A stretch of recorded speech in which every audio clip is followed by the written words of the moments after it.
Breaking news coming in. Delhi High Court says we are not giving any protection to Twitter. Centre is free to take any action. High Court says we have already made it clear that if Twitter wants to function in India, they know what to do. Twitter admits in Delhi High Court that as of today, they are not in compliance with the new IT rules. Twitter says that the grievance officer resigned and a new grievance officer has now to be appointed. High Court asks, are you saying Twitter is in defiance of the rules? The centre says yes. Anisha is joining us with the further details. Anisha, we were just telling our viewers about the proceedings in the Delhi High Court. Any kind of an order coming in from the Delhi High Court at the moment?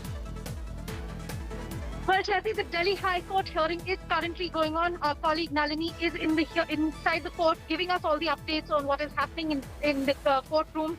Now, what we know is that the High Court has very clearly said that we are not giving any protection to Twitter and we are not asking the centre to not take any action. The centre is free to take whatever action is required. We've made it clear that if Twitter wants to function in India, they know what to do. And Twitter has asked for one more day's time to comply with all of the rules.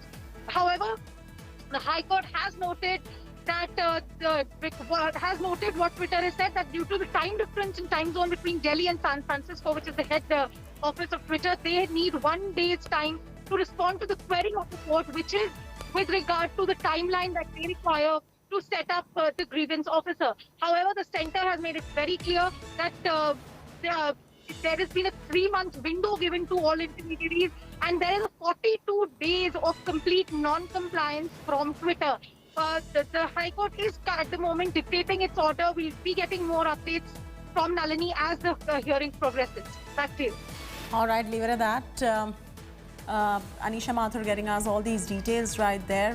High Court going on to say not giving any protection to Twitter at the moment, which obviously means Twitter will have to comply by the law of the land. We will get you the complete order once the hearing is done with. For now, thanks Anisha for joining us with the very latest details on this.